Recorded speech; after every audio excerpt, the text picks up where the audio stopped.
Hey, Hebba. Thanks so much for joining me today. I'm so pumped for us to finally be doing this after we talked about it for so long.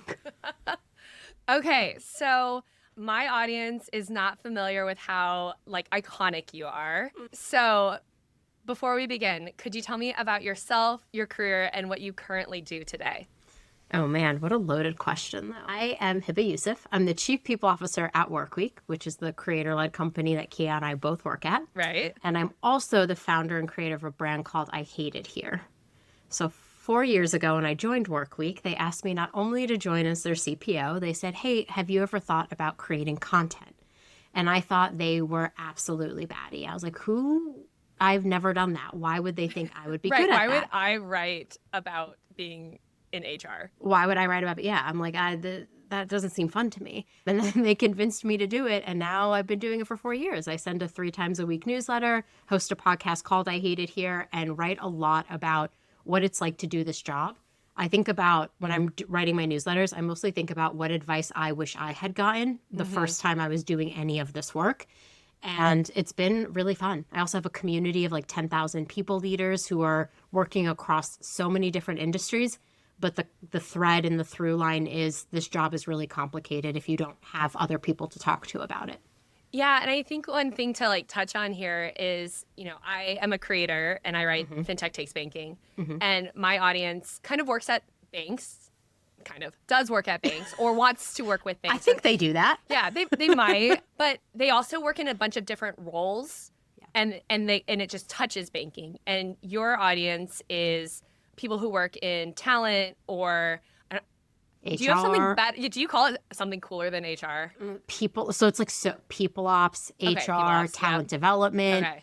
even like recruiting. There's a lot of recruiters who read my newsletter because Okay. it's all really so interconnected. And I know we'll talk about AI later, but I think AI is going to make HR people even more interconnected. Where in the past we Interesting. might have had silos like compensation, benefits, talent development, performance. I think in the future everything's going to be very intertwined, and that is a common issue we run into HR already. Oh, interesting. But your readership works at a bunch of different types of companies or Oh, yeah. industries, and then kind of all works in similar functions or in the similar part of the office, right? Yes, yeah. So across so many different industries, every now and then I look at the subscriber list and I'm like, why is this person even reading my newsletter? But it's relevant because I touch on a lot more than just like how to do HR in a specific setting. So I've worked at 4 venture-backed startups, 3 Wow. in HR, 1 not. Yes, there's something wrong with me. One of my startups was in fintech, so I can tell you everything I learned about fintech when I did that for a year.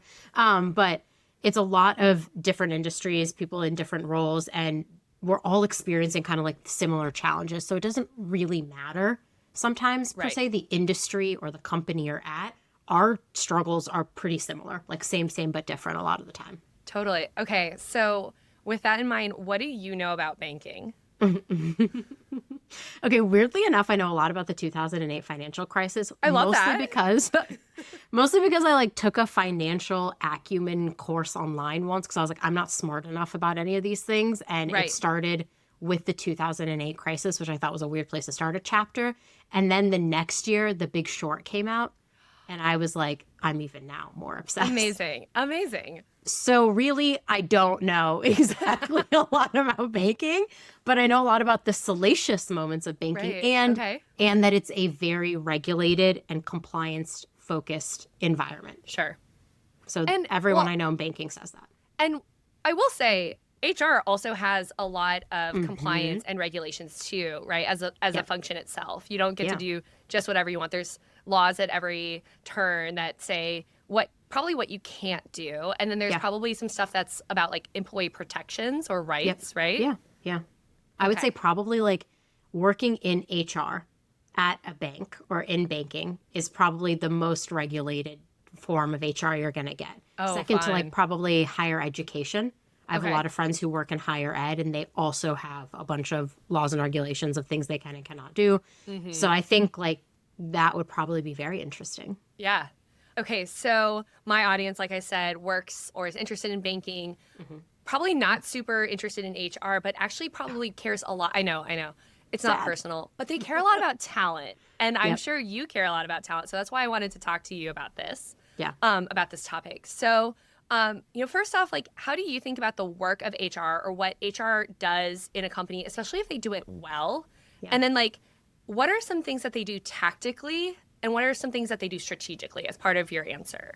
Ooh, this is a good question. Doing HR well is really hard, honestly. The number one thing that I think the internet is always aligned on is everyone hates HR. It's Right. really, you just scroll Twitter for 5 seconds. I don't know if it's just my algo, but I will get a tweet that's like, HR is the worst function at any company. They're not your friend. Well, that's kind of what your newsletter is named after, right? I mean, it's about, it's called I Hate It Here because that would be my worst fear to hear from an employee where they would be like, I actively hate working here. But also it's the feeling that I think a lot of HR people have. Because they do end up in environments where the leadership team or the CEO doesn't necessarily trust them to do the job, which is how I think they end up with the reputation that they predominantly have, where they're a useless function, they're just overhead, they're there to do compliance. Sure. But I think the hard part is we are there to do a lot of compliance things like payroll, benefits admin. We have to follow a lot of laws. Like a lot of our work is tactical. Like I would say like 50 to 80% of an HR person's job could be simply tactical things. Yeah. Managing leave. Like leave is very complicated and can be different depending on the state. Running onboarding, updating policies, enforcing policies, like things that don't really bring me joy, honestly, because I love the strategic side of HR. Sure. Okay. And I mean, I think a lot of people wish they could just be in the strategy all day long, and they're not. They're taking down the tactical because we have to do a lot of things. Like if I don't do something, you could potentially not get paid, or you could that would not be really have benefits. Bad. That would be really bad. So bad. So like, yes, I have to do tactical things all the time. The strategic part, though, is the part that I think that a lot of HR people wish they could do more of. It's really figuring out what kind of organization do we want to be, and does everything we build actually ladder up to that big dream of an organization? Are we aligned across the board? Are we saying like these are the type of people we want here and will reward here, and then every policy and everything we do actually supports that? From like how we reward people to how we develop them to how even we exit them. Are we aligned with the kind of organization we said we are trying to build? And that strategy work is really fun, and a lot of HR people don't get to do it either. That's so interesting. I talk about technology a lot because obviously, and there is so much tech coming into different types of companies. But one of the main takeaways every time, especially at banks, especially at legacy organizations, is the tech is the tool. And what you really need to do is invest in the people and train the people on how to use this tech, and then connect those two things so that the tech can do what it's supposed to do. Because if the tech is just like replicating a paper-based process, you've just paid a lot of money to replicate a process that wasn't serving you, and you're replicating your inefficiencies, right? You have bad process. But at the same time, like the tech is probably the easier thing because it's just easier to like go pick something, buy it, and implement it. And it's so much harder to change like your people, or to bring in your people, or to convince your people like, actually, this is how we do things now, right? We as human beings do not like change. There's probably like a million studies out there. Sorry, I'm not going to cite one right now. I can't remember one. But there's a lot about how we do not like change. Yeah. And I mean, I have worked, I said 4 venture-backed startups. I really love the like chaos of a startup. And even I struggle sometimes with change. Sure. So now imagine like we are the people who are tasked with improving everything. And part of improving everything requires changing the people doing it. Yeah. How difficult this job could be. Yeah. So banks are obsessed with culture, and I'm sure, lots of other industries are too, but I feel like I hear, on the stage at conferences, especially coming out of like the CEO level, the, board chairman level culture, like culture eats strategy for breakfast, or when one bank buys another bank, they'll actually say like, oh, well, we have the same culture. And, my personal experience is I kind of didn't understand corporate culture until my first employer was acquired. And then like 3 years later, I'm like, and I had worked there by this point for like 6 years. So I felt like I was kind of old hat. I was more like senior among my colleagues. And then I was like, wait, why are we changing this? This doesn't make sense. This isn't what we've been doing. And it was like kind of working against me. It was like causing tension for me as an employee. Yeah. And that was the first time I was like, oh, this is culture and this is bad. So This is toxic. Right. I'm not about this. and I don't work at that company anymore. So how do you define culture as, an HR professional, as CPO? And then how do you see executives, so not you, but other executives at the C-level, cultivating culture? Yeah. Oh, what a good question. Wait, do we think culture eats strategy for breakfast was invented by someone in the banking field, or where did that? I don't Doesn't even it know kind where of that phrase sound like something? Okay, it's either that or like a sports team guy, right? Like a coach. For sure. For sure. Watch us be so wrong. Someone's going to write in and be like, the two of you know Or nothing. like an HR management dude, right? Like a like a Jack Seven Welch. Habits. Yeah, yeah. The atomic habit. Yeah, no, I did not come up with that phrase, and I also don't like it at all. But It's that's not your just me. favorite. You don't like it's not, say it every week in safe space. I don't do corporate isms. Okay. It's just not for me. Like I don't do it. I think I describe it as because my parents were immigrants or are immigrants. I never used like colloquial sayings growing up. So then when I entered corporate America and everyone was like kind of saying the same things, I would literally be like, what does that even mean? What is it? What does that mean? So like I don't do corporate sayings or corporatisms. Like I'm never like, let's circle back. Yeah. I'm like, I'll talk to you in 5 minutes. Like leave me alone until I get it figured out. So also, I don't know, I'm just like a very direct communicator. So I never say any of these phrases, but this phrase is super interesting because I think culture is like really misunderstood across the board. And if you ask people like what culture meant like 10 years ago, a lot of people might say things like, oh, like we have lunch on Thursdays and there's a ping pong table and we're all hanging out. And it's like, those are perks. That's not culture. And so the best way I have seen culture described is how do your employees behave when you don't tell them to behave, how to behave? That is the culture in a nutshell. Okay. It's if we don't tell you how to act and you are acting the way you see everyone else acting, that's really actually our culture. Oh, interesting. It's what people do when none of us are watching. It's how you behave when none of us are watching. And so it can be really hard in your organization to cultivate it because who are we watching most often? That like leadership layer. Sure. And so especially at early stage startups where you have founders, I always like to tell founders, like if you're thinking about how you're building your company culture, think about your DNA, all the worst parts of your personality. Specifically the flaws. Specifically the flaw. I just want you to think about the flaws. Those will trickle down into your culture if you are not actively working against it. Yeah. And so when I get into a lot of startups, I'll be like, oh, it's like look, the culture on paper can be very different from what the people are actually behaving. And that's where you have that mismatch where, like you said, you were like, wait a minute, why are we all acting like this? Like, what happened here? Right. It's because on paper, they were saying one thing, they had values, maybe on the wall. Maybe they told you we default to transparency, but in reality, it actually wasn't transparent. You were learning things secondhand. There were whispers and gossips. Yeah. That is like a tale as old as time. So that's how like I think about it. I'm like, how is everyone behaving when I don't have to tell them how to behave?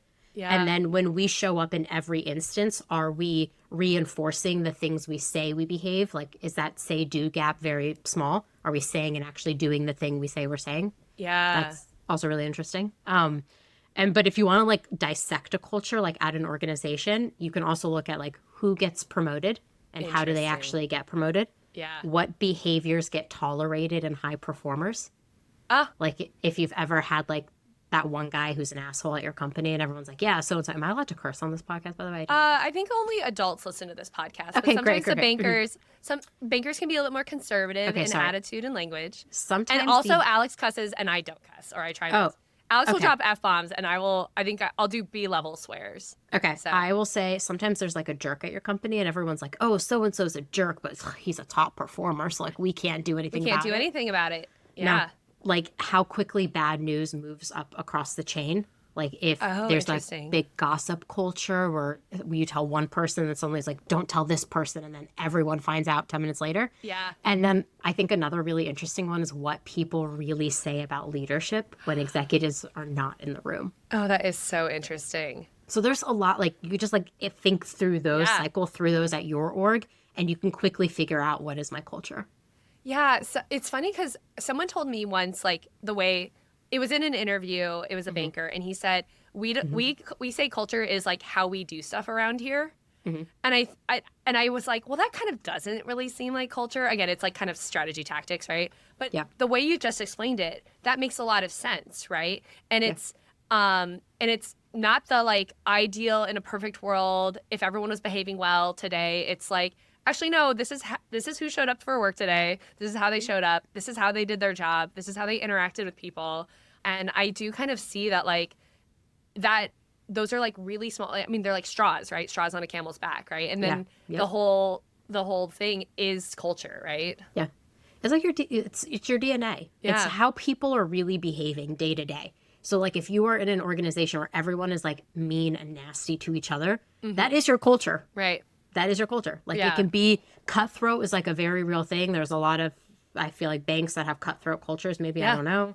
I don't know if that's like a thing that I read about that I was like, oh, but where they're stack ranking people, like you have to think about those types of things because that reinforces your culture. And a lot of companies, if you go through and read their values page, like what it's like to work here, I would say like most of the time that is like aspirational. Interesting. It's not reality. Everywhere I've ever worked, there have been values somewhere, and the reality is somewhat different. Yeah. Because you're dealing with like human beings. Each new person we add into our organization also is like another ingredient in our culture. Yeah.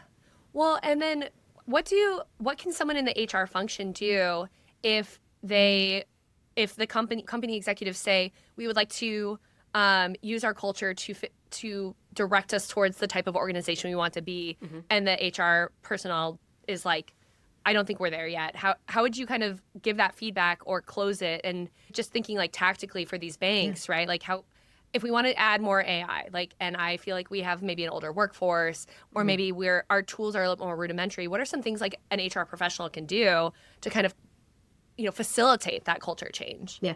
You have to find the gap. Yeah. It's all like a change management problem. It's all a complicated change management problem that involves humans and behaviors, which are really hard to change. So the first thing you got to do is figure out what's the gap. Okay. If the gap is we are AI averse and we want to be AI forward, there's like a big gap. How do we actually get from point A to point B? Yeah. Is then a complicated problem that you have to lay out that's like multi-step. You can't just like wake up one day and be like, everybody, we are an AI forward company today. Right. No, there's like, it's a change management thing. You have to think about who needs to be communicated. How many times do they need to hear the message? Yeah. People need to hear things like 5 to 7 times.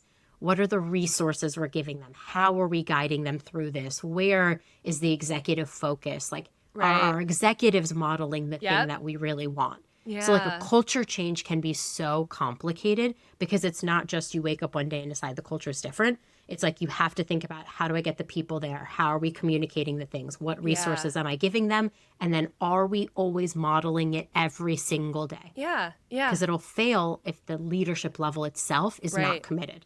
And it'll definitely fail if your management layer is not committed to the change. Right. So another thing that I think a lot of industries are dealing with, but I also think is like, there's like maybe a cultural gap, is younger workers. So like Gen Z, maybe coming in with different expectations. And I'm a millennial, you're a millennial. I definitely remember like what people were saying about millennials in the workforce. Avocado toast? Yeah. Well, and also like we were killing everything. And, we were coming in during a financial crisis, so I think we had a lot of things to be righteously upset about. But what are your thoughts on early career employees, kind of some of that generational attitude, and then, kind of making sure, how do you tell, like, an early career employee, this is our culture, this is how we work, and help them grow up in the workforce? Yeah. I actually did a keynote about the 5 generations in the workplace because it's like the first time in history we have 5 generations in the workplace. Yeah. Which I'm like, I don't really know. Like, it's a very small percentage for that. What is that generation above? It's millennial, Gen X, silent boomers. Generation? Silent generation, yeah.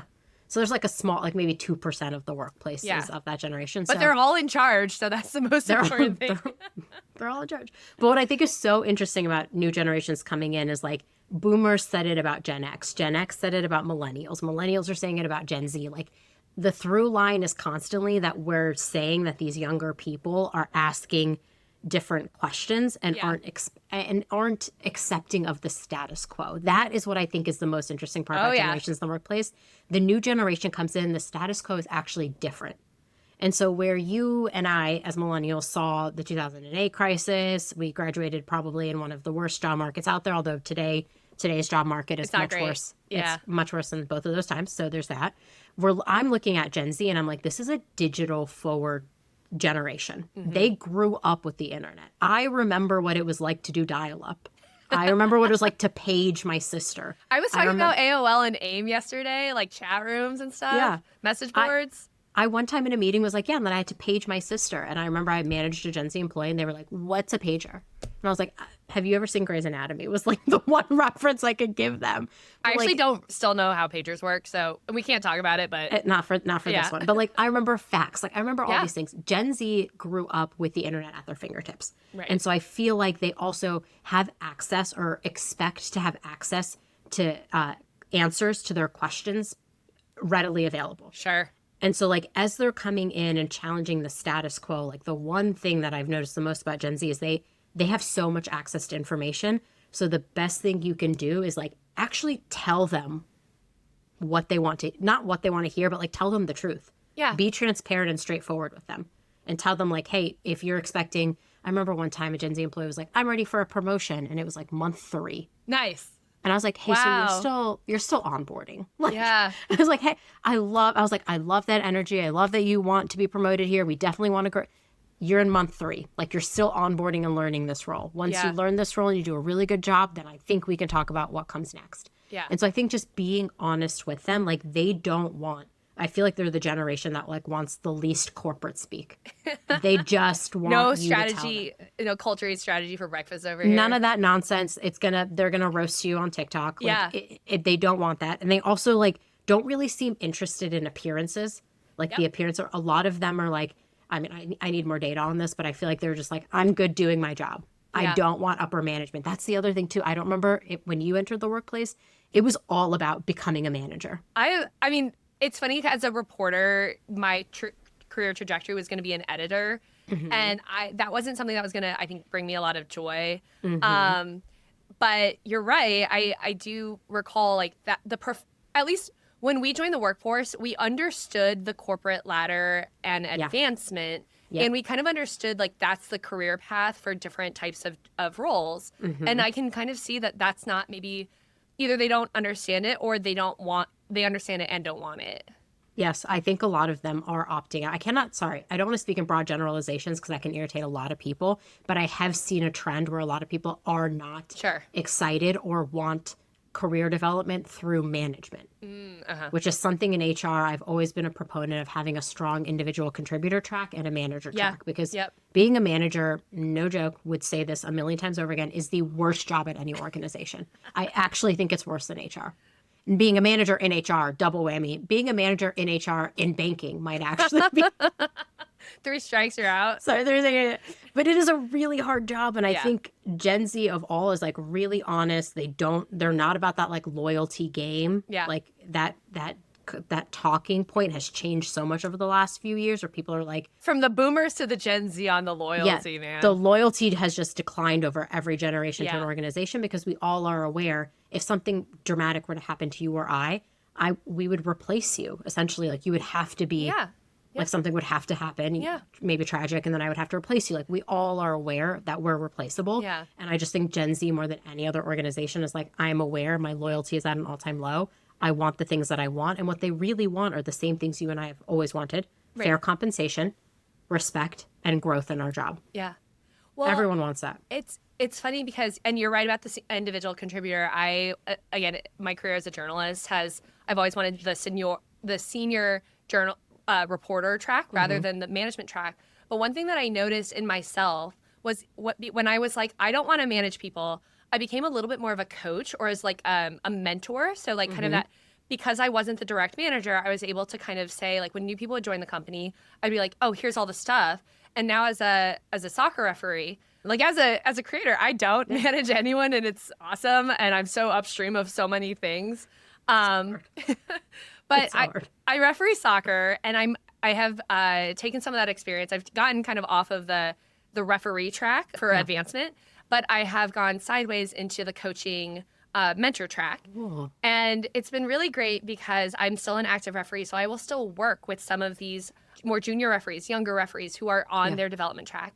And one thing that I will do, and this was such a big shift for me when I was coming up, is I will speak plainly about the expectations for development going forward. And that will sometimes include aesthetics. It will include like, how do we show up to fields? How do we signal to the people who are in charge above me that you are serious? These are the things that they're looking for. I'm not going to like beat around the bush. I'm not going to give you hints. I'm not going to kind of like vague speak to you. You'd I be a will great tell manager. you. No. You don't want it, but like that's literally the only thing. Well, Management is about just being clear about your expectations. Right. And then I'll also say like, also it's kind of up to you, right? So like I'm just offering this to you because I want you to, I'm going to knock down like any door that I could based on my experience. I will knock it down for you. You will have to just actually make your own mistakes, and then we can talk about them when they happen. But it's been interesting because I do this in part because I think Gen Z wants that kind of communication. They don't want to figure out, they don't want to read in between the lines. They just want to be told, what did I do right? What did I need to do better? What do I have an option to do if I want to do this like secret aesthetic signal? And that kind of communication style works for me. I can't also do vague speak. So I think that's why I'm a good mentor. But sometimes I'm like, when I'm frustrated, I'm like, I don't always have the vocabulary to be nice about some of my frustrations. So the mentor coach role works well for me rather than the manager authority figure role, if that makes sense. I just don't think everyone should be a manager. I've never thought that. In fact, at one of my first startups, I was like, hey, what if we like demoted people from management? And I like wrote up this whole program, and I was like, they can keep their salary, but they can't keep their manager role. And here's like what I would do. And I presented to my boss. My boss was like, what are you on? Like, this is not a thing Who we is would this do. about? Who is this about in this company specifically? I was like, listen, not everyone should be a manager. Like, there are things that like people don't want. And I think like our wants and needs too as society, as we have more generations in the workplace, those have also changed. And like our perspective and what we bring to the workplace is also somewhat determined by what we experienced growing up. Yeah. So like back to Gen Z, like they're digital first. They're getting those answers quickly. They're hearing the things they want to hear. If they don't trust you, they're going to go get the answer from someone they do trust. Yeah. And so my job as HR then, I don't think it becomes harder. It actually like moves me closer to like my ideal HR job, which is like being very honest and very direct. Right. Because when I first entered HR, people were like, I don't think this is the job for you. You're too honest and you're too direct. And I was like, hey, I'm honest. Like, that's important to me. That's like one of my core values. Right. But at the same time, like, I'm not disclosing confidential information to employees. Right. But I think we can still shoot them straight. If they're not going to get a promotion, why can't we just say, you're not going to get a promotion and here's why? Right. Yeah. And it's interesting to think about, like, what would honesty cost us? And it would be like, that means we have to be honest with ourselves before we can be honest with someone else. And it also puts kind of the onus on us, like, are we failing to, maybe develop you? Are we failing to give you feedback that you are able to implement in a timely manner? We have to kind of take responsibility for where we are in our side of like this conversation, right? Yeah, for sure. Okay, so I want to think a little bit about strategic talent. Banking, I'm going to make some broad generalizations. Hopefully they might not be 100% true about 100% of institutions, but banking is highly regulated. It's pretty technical. It's very specific. It is what I would say it's like and banks are consolidating. There's, I don't know if you knew this, 4,000 banks in the country. That's it. What do you mean that's it? That's a lot. Really? I feel like there would like be more. There's okay, so there used to be 12,000 and now and then they went to 8,000 and now it's 4,000. And the range is like there's 4 really big banks and then there's like 50 banks between, like that I would say are mid-size or regional. And then most of them are concentrated at the bottom, right? So that's like our distribution. Interesting. And they're in like, all over the country. Lots of maybe some in rural places. There's a lot in different cities. And banking, if you remember like financial crisis, you would join a bank because like it was like a pretty good job. You could make a lot of money, especially if you're like kind of at an investment bank. But also it was like a respectable job. And it was a job, I don't want to say it was like, you didn't need a master's degree to do it, right? In a lot of these communities.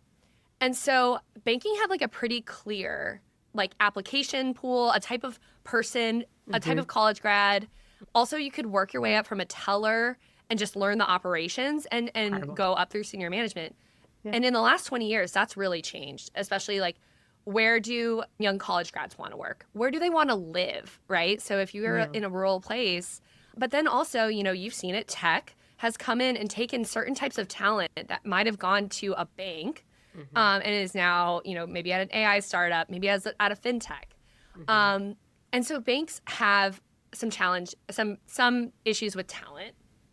And so my question really is like, how do you think about prerequisites on a resume, experience you have to have on a resume, or things that are like you'd be a little bit more, you'd compromise on? Like the experience would be nice to have, but I can train you. And what do you think about, like, if I'm a bank that's having trouble finding people because of geography or demographics or location or pay, how do I make my workplace attractive? And how do I make people want to be here and be invested in what we do and it's advancing through that? Ooh, it's like a 3-part question. I know. I'm sorry. I'm going to talk for like the next 20 minutes. And they're going to be like, this woman is a yapper. This is a big problem, though, for banks. They're trying to figure out where to find talent, how to keep talent, and where to compromise on like qualifications versus like experience, right? You can't get experience without having experience. It's so funny because I'm going to say something. I don't think this will get me canceled. I oftentimes will skim a resume and not specifically read the resume and actually spend more time thinking about how I show up in the conversation to assess the person's skills. Okay. So my issue with resumes is a lot of times, actually all the time, resumes are your past accomplishments. Sure. But just because you've been really accomplished in a previous environment does not mean you will be successful in our environment. Okay. And I think that is a really nuanced thing to understand, where I tell people all the time, like, not everybody is cut out to be a startup employee. Like, I have done 4. I think I hated my first one. I was not in HR in my first one. The other 3 I was. Like, it was an environment where I thought I could thrive. And so when I'm interviewing people from big companies who are trying to come to a startup, I'm really lasering in less on their past accomplishments. I need to understand, can they handle ambiguity? Do they have good judgment? Can they communicate? Can they adapt? Like, those are the intangibles I'm really looking for. And so if banks are struggling, like, look at your prereqs, like, what are your requirements and why? Yeah. If there are ridiculous requirements, I would definitely revisit them. Like, I think college education is a really interesting one right now because a lot of people are not pursuing traditional paths through college education. Right. Is that a requirement you could get rid of? Like, we, at previous companies, we didn't have college degree as a requirement because we were excited about people who might have other life experiences that could translate really well to our environments. Sure. So, like, that's one that's interesting. And even looking at, like, can this person survive and thrive in our environment? And what qualities do they need to be successful here? Yeah. And then kind of walking into your ideal talent profile. Because if your ideal talent profile is all of these things and none of those things actually determine if the person can thrive in your environment, that's a retention problem. Right. Like, that's it. You're going to lose that person no matter what you do. Yeah. Because you hired incorrectly. It's interesting because banking, due to its regulations, has some issues around like different types of, like, I don't want to say incarceration, but like sort of some charges. And so there was actually like a law that was passed that certain types of drug offenses now no longer are no longer like would disqualify you from working at a bank. And I think that that's like interesting. I've also heard of people like if you find like a really compelling salesperson, banking is sometimes about sales. You're selling money. And so, and so like that person might not have traditional financial institutions experience, but has like the aptitude for interpersonal connection. They can really seem to be trained on like a transaction. It just isn't a loan per se. So like at car dealerships is like apparently a decent place to find people.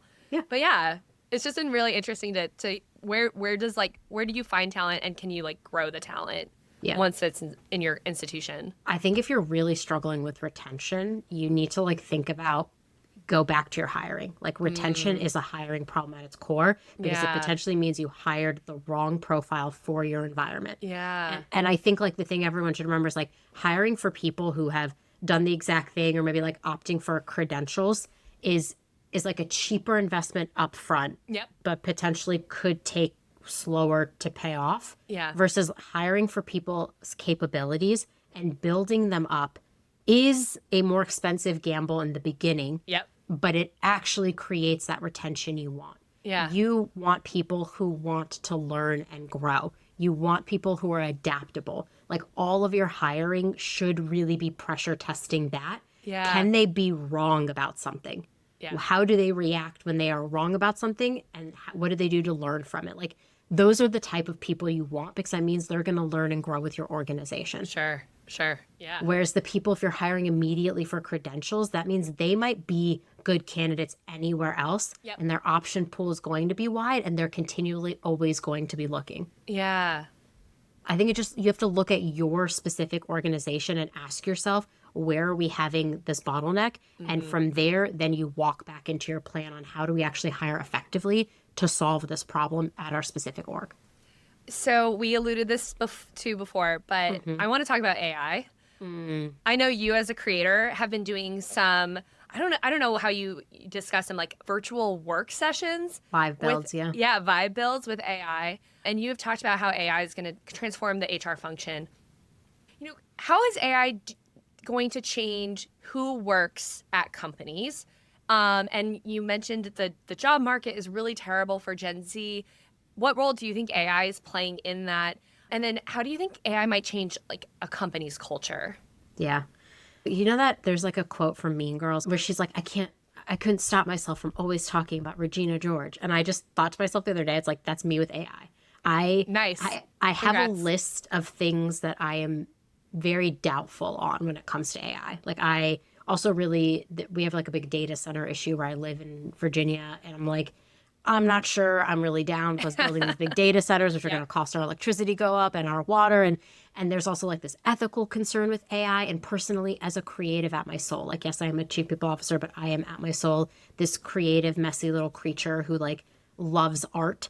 And I keep thinking to myself, is AI going to make us all sound the same, talk the same, think the same, create the same? I don't want to exist in a world where I already might not feel like I belong. And now all of a sudden, all of us all also talk and I'm forced to opt in to something. So sorry, those are all my doubts around AI. That's a lot of AI talk.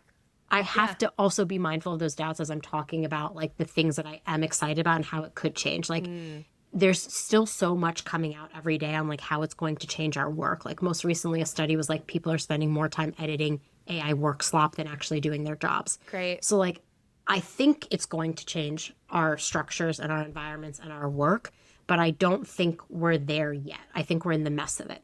We're in the messy middle of maybe a tool that is being pushed down our throats potentially by certain people and some industries, banking specifically, higher ed as well, are not the ones I'm seeing jump to AI enablement right away because we are highly regulated fields. Yep. Which could be good for us, could be bad for us if we miss out on the digital transformation wave. That felt like AI corporate speak. Sorry. I do think it's going to change our companies for the better. And what we've already seen this year is a lot of companies are getting really lean. They're slashing that middle layer of management. Okay. They're cutting back on headcount. Some are pointing to the fact that a lot of companies overhired in 2021, 2022 when it was cheap to hire people. So they hired a lot of them, and now it is not cheap to hire people. And the same people that you hired maybe 4 years ago actually cost you more, even if their salaries didn't increase because of today's situation with how much everything costs and the value of the dollar. So sure. There are people doing a lot of cuts, and I do feel like they are hollowing out that middle management layer. So that means inevitably headcount and companies are going to be smaller. Yeah. I think that's a trend we are already seeing. I'm curious to see how that trend continues over the next few years. They released a study at the beginning of the year, and it was like 8 direct reports to managers was like 6-1 in the past. I think it's moving closer to 8-1, 10-1. It's like 10 direct reports to one manager. Is that bad? I don't want to manage 10 people. The biggest team I've ever managed was 13, and it was the worst 6 months of my life. We had to hire another. I was like, I cannot make 13 people. That's 13 feedback conversations. That's 13 level setting expectations of 13 different. It's a lot. Yeah. So I think we're getting, we're becoming more lean in general. Okay. The average age of a new hire last year, the Washington Post wrote an article about this a few months ago. They track the average age of like a new hire, and it went up to 41 last year. That's interesting. It was like 38, I think, Yeah. the year before. Please don't quote me on that. I need to go look up that thing again, but I made a video about this. So the average age, so that also makes me look at our junior level of talent Yeah. and wondering what is happening there. They are having the hardest time finding a job because the second part of my AI answer is people are using AI to do a lot of entry level tasks that in the past we might have assigned to somebody fresh. Yeah. Somebody new, somebody who's never worked before. We're going to teach them, they're going to do this thing. We are finding that AI can do a lot of those administrative entry level tasks. Sure. Fine, just fine, Yeah. good, Yeah. fine, whatever. Well, okay. So that also is impacting what our companies are looking like demographic wise. And Gen Z is coming out. Like, I do think I did a keynote recently where on the stage I was like, I think we're in one of like our worst job markets ever. Like 2008 could have been worse. And someone in the audience was like, no, it's worse now. And I was like, thank you. In the keynote, I was like, I'm glad this is interactive. Like, glad you told me that. So the job market now is much worse for entry level talent. So I'm seeing AI change just total headcount overall. Yep. I'm also seeing it change what level we're hiring people. In the article, that Washington Post article also said that a lot of companies are opting to hire more mid and senior level people who know how to automate the entry level work with AI. Yeah. I mean, So if you're going to ask someone, do you want a mid or senior person who can automate the headcount of another person? Yeah. A lot of companies are going to say, I want the mid person. I don't want the entry level person who I have to train and invest in and grow. Right. I mean, I both get it. And also, banking used to have a ton of training programs. So you would take like, you take a college grad or an MBA grad, and you would basically put them in like a 2-year training program and teach them how to kind of do major functions across the bank so that they had both an understanding of how the bank worked, and then they could do a little bit. And then it's like a doctor's rotation. Then they would specialize afterwards. And all of those programs got cut in the financial crisis because it's just really expensive to have like a training class. And when all these banks closed and whatever, there was all this like mid-level talent that entered the market. And so it just kind of made sense to cut it. But 10 years later, you didn't have, when that mid-level talent became senior level talent, you didn't have the mid-level talent to take over those jobs. There's such like a short-term, long-term trade-off that all these companies are making. And it might make sense to automate some stuff, but if you don't also imagine like where does the next generation of talent, and if you're a bank that's been in business for 100 years and you want to be in business for at least 50 more, okay, who works at your bank in 50 years? And where are you going to find that talent today if you could kind of grow that executive? Yeah. I mean, I ran one program for fresh college grads who did a 2-year rotation at the company where we would hire them right out of college and they would get to do 6-month rotations in different departments before we eventually placed them over 2 years. I ran a second program at Axios called the Emerging Leaders Program, where I literally built that from scratch so we could develop our next bench of talent. And there's somebody there who did the first or second of that program and is now VP. So I'm like, well, it clearly works. Like it's a program that is based on something. I genuinely worry about what does this mean for succession planning, because historically, I think any HR person, I don't know a single HR person that's like, we're so good at succession planning. I don't know a single one. Why? Because like average tenure of people staying places has gotten shorter and shorter. So like people stay on average like 2 years somewhere. It's probably very different for banking. So I should go pull some banking data. I bet you it's longer.